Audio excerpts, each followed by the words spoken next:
Hey, this video is part of an ongoing plotline, and if you're not interested in that sort of thing or have no clue what I'm even talking about, please proceed to the time here. Other than that, let's do this.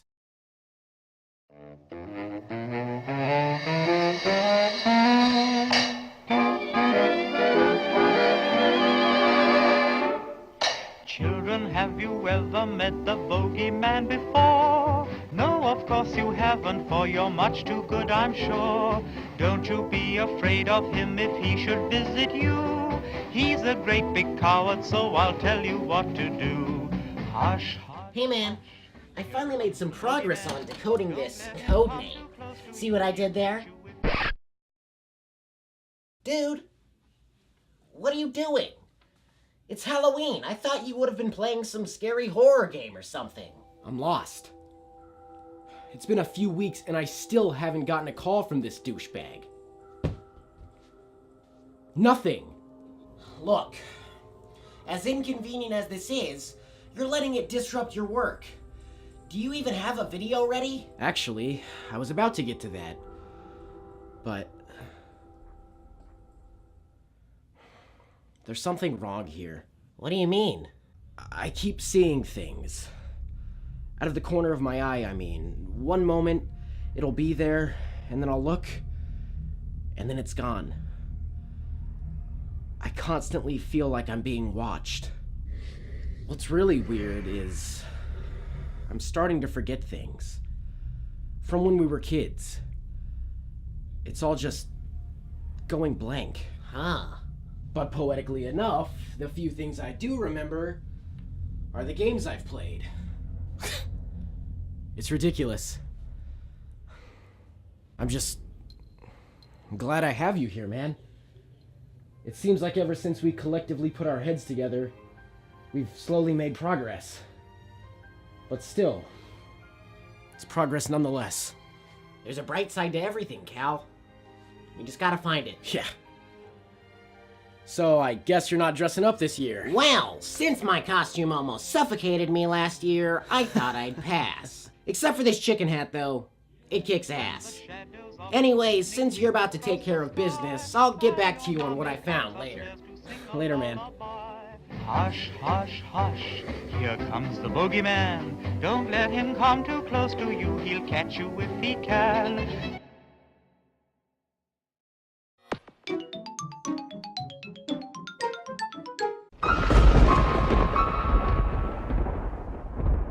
Two 2005's Condemned Criminal Origins was a considerable success, and along with AMP 3, Call of Duty 2, Gun, Need for Speed Most Wanted, Cameo, Quake 4, pretty much a ton of games, it acted as a launch title for the Xbox 360.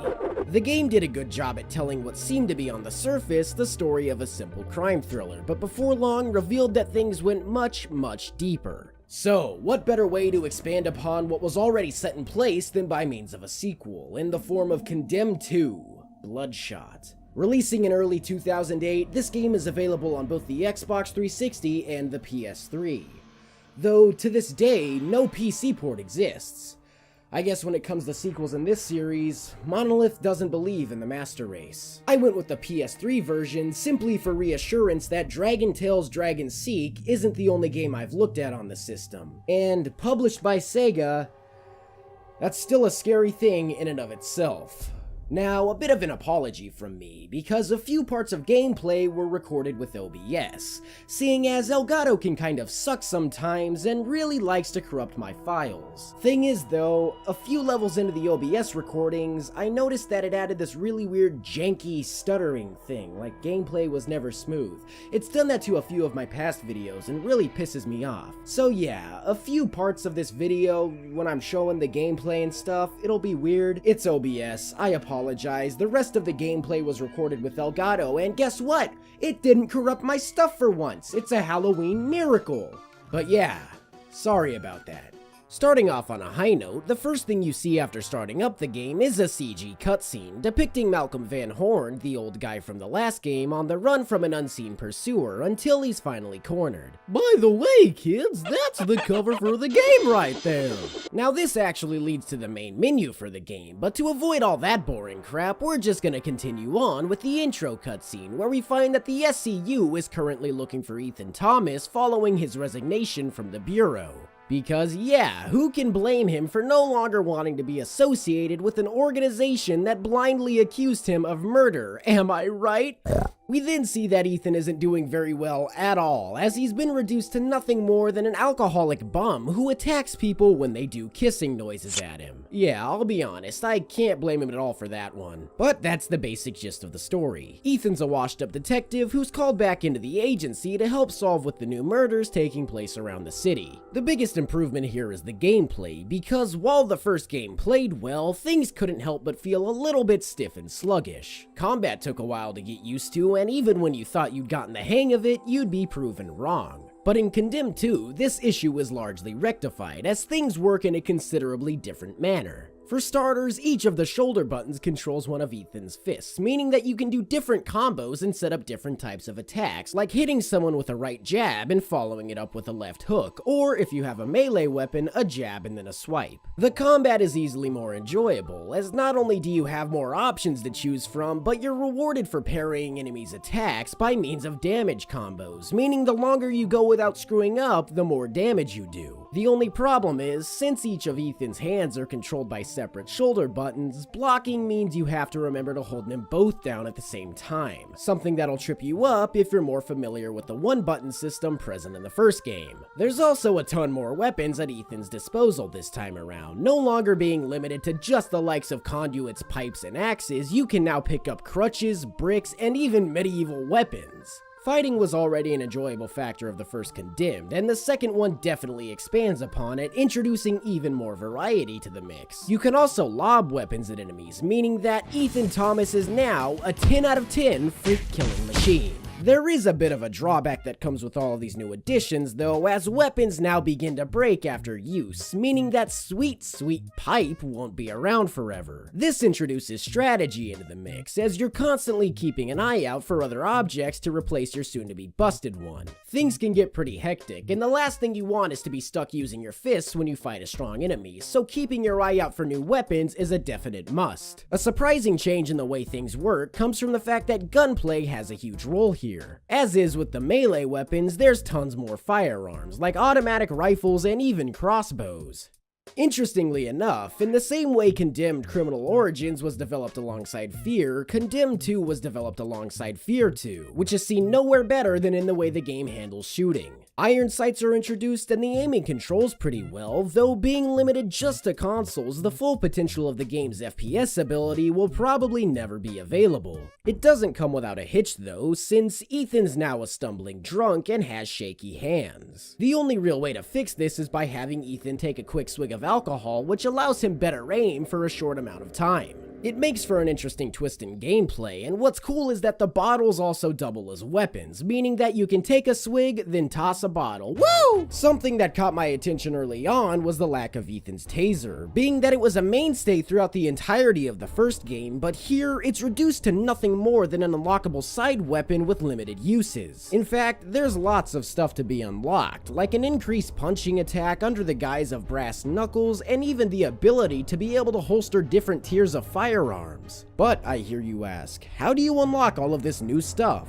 Well, it's simple, as it all depends on your score by the end of the level, which is largely based on how you perform during gameplay. See, the first game had specific scenarios in which Ethan would have to perform a forensic operation in order to find clues and such. The same mechanic returns here, and though a bit downplayed compared to the previous game, has a good amount of stuff added to it. For example, in addition to moments where you'll have to utilize the UV light, spectral spectrometer and camera, you'll also have to examine bodies in order to piece together certain events, like how someone was murdered and what weapon was used to do so. It's a novel concept, and attention to detail remains at the top, since the slightest mistake usually equals a lower score. There's also a GPS this time around, meaning all of those times you spent mulling around a level trying to find your way out in the first game aren't an issue here. And speaking of levels, Condemned 2 raises the bar, where in the first game you'd be placed in locations like dark buildings and subway stations. Here, you'll have the pleasure of exploring Metro City itself and even an abandoned doll factory. Now, I'm not really scared of dolls or anything. If I were ever to come across one that tried to kill me, I'd simply kick the little bastard. But something about how everything's executed here really got under my skin and creeped me out. Especially these little blow-up Billy dolls, whose primary means of attack is exploding. But as weird as it may sound, I was on edge in regards to these guys up until they actually attacked me. You're probably thinking, why? Doesn't that add to the horror? But just listen to the noise they make when they explode.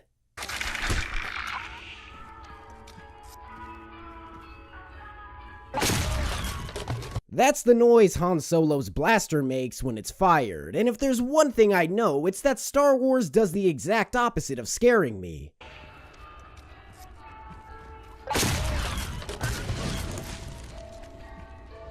Han Solo blaster noise dolls aside, the game retains the chilling atmosphere present in the first game and actually focuses more on psychological horror than just jump scares. Seriously, Ethan starts hallucinating at certain points, leaving the screen looking like it's been smeared in Vaseline. There's also the inclusion of various chase segments, the most well known being this one with the huge bear. Listen, if there's one thing that gets the heart pumping without the need of some stupid moron popping up out of nowhere going boo, it's a pursuit. But really, I think why this works so well is due to the fact that the players allowed such an onslaught of weapons most of the time. However, in these moments, they're left with only their wits. Unrelated, but now that I really think about it, I have a bit of a bone to pick with these new types of survival horror games. You know, the ones like Outlast and Amnesia. The whole time, you're pretty much told you have to run, and before you know it, the horror of being defenseless quickly fades, since you're never given a moment of relief and the same old thing keeps happening. It's like, what would happen if every time you went to the restroom, my head popped out of the toilet? You'd most likely get used to the paltry routine, and eventually the terror would subside entirely. I'll tell you what is scary though.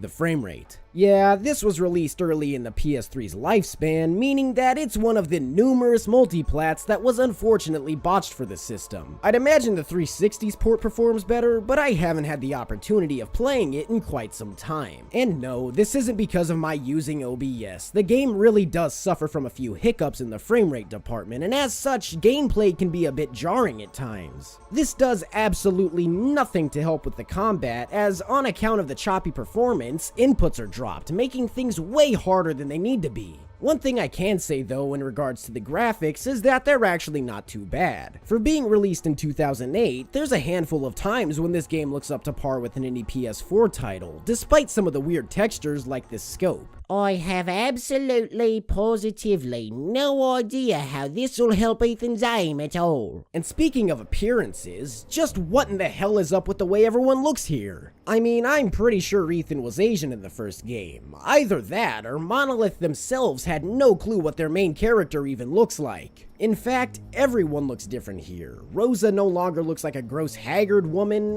Malcolm Van Horn is still an old dude, so there's that. But even Serial Killer Rex, spoiler alert, he survived being shot in the face, looks like a completely different person. And yeah, I'm well aware. Gun, bullet, face. But he looks like Twisty the Clown from American Horror Story. What makes it all the more confusing is this game even has the same artist as the last one, so maybe they just wanted to sprickensy things up a bit, I don't know. And listen, I'm not saying the characters look bad or anything, far from it. They're a million times more appealing than their 2005 counterparts, but consistency matters, especially in games like this. So you mean to tell me that people went absolutely bananas when Crash Bandicoot was given something as small as tattoos, but nobody cared enough to notice that Ethan Thomas changed completely? Not my Ethan. There's also lots of retconning done to the story, I'd imagine to flesh out whatever the first game was setting up, but by the second half of Condemned 2, things begin to get a little hokey. Remember how at the end of the first game, it was revealed that the city's crime was being caused by an underground organization? Well, this game says screw subtlety and completely shoves it in your face. Apparently, the Oro, an ancient incestuous organization, is ramping up for world domination. And it just so happens that not only is Malcolm Van Horn a former member of the group, but so were Ethan's parents. Ethan himself also exhibits certain traits of the organization's members on account of his incredibly dense bone structure, something hinted at in the first game, and his newfound ability to emit sonic screams. Yeah, the retconning here is really overdone. The first game began like a crime thriller and turned into a conspiracy story, while this game begins as a crime thriller and turns into an action movie with Ethan being some sort of drunken Santa Jesus dude. Santa Jesus? Really? Santa Jesus? Honest to God, I'm half expecting Nicolas Cage to pop in and ask where the Declaration of Independence is.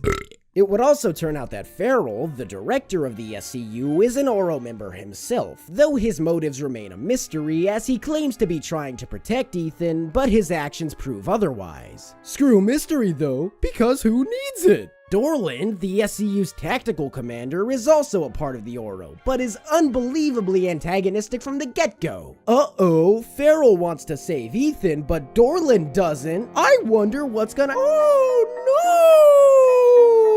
Through it all, the plot feels very slapdash, and I can see where Monolith was trying to go, but the way it was executed comes off as very muddled. Having the enigma surrounding the Oro removed lends way too much information to the player. The reason the first game worked so well is because you know nothing about what's going on, just that Ethan is in danger and needs to clear his name. But here, he just turns out to be some sort of inebriated Jesus that can scream really loud. It's all a little overdone. There's even this moment where you have to disarm a bomb, and it was really funny because I was like seconds away from cutting the final cord and this happened. It looks like you need to cut the cable on the right, but I'm not 100%, maybe 50% sure at best.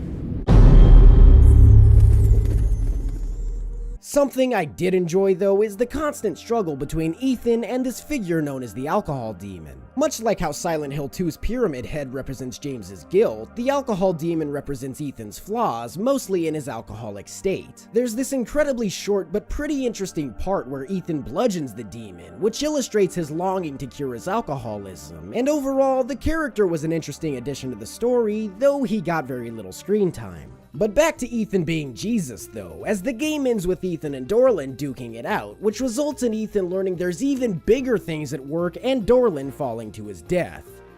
Oh yeah, and something happens regarding SKX and the Oro, which results in him getting braces or something. It's really weird. And the last thing you see is this. Man, that's beautiful. Beautiful. Beautiful. It's so beautiful. Beautiful. Beautiful. Beautiful. Beautiful. Beautiful. Beautiful. Beautiful. So, Monolith spent 2 games setting up this really complicated, incredibly involved story. And everything ends on a cliffhanger. I mean, there's something out there worse than the Oro. But Ethan is equipped to take whatever it is on. Alright, sign me up. I'm all in. Where's Condemned 3?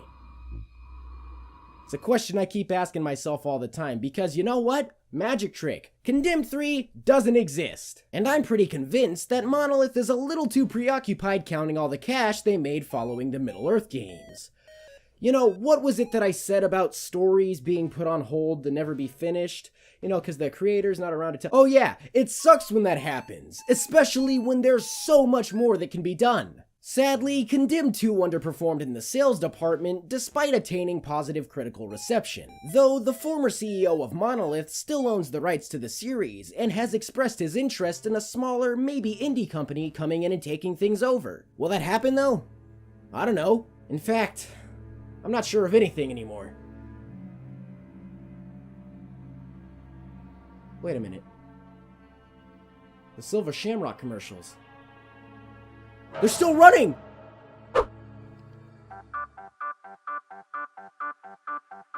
Listen, This is a matter of life and death. Millions will die if you don't pull every running Silver Shamrock program off of the air as soon as possible. I don't care who wins the contest. It's a matter of life and death. All witches, all skeletons, all jack-o'-lanterns, gather round and watch. Watch the magic pumpkin. Watch. The third commercial, it's still running. Please take off the third channel. The third channel, it's still running. Stop it. Please, for God's sake, please stop it. There's no more time. You've got to... Please, stop it. Stop it now. Turn it off. Turn it off. Stop it. Stop it. Stop it. Stop it. Stop it. Stop it. Want to keep up with everything that I'm up to? You probably don't. But for those of you who do, head on over to twitter.com/ThatGuyCal show and click follow.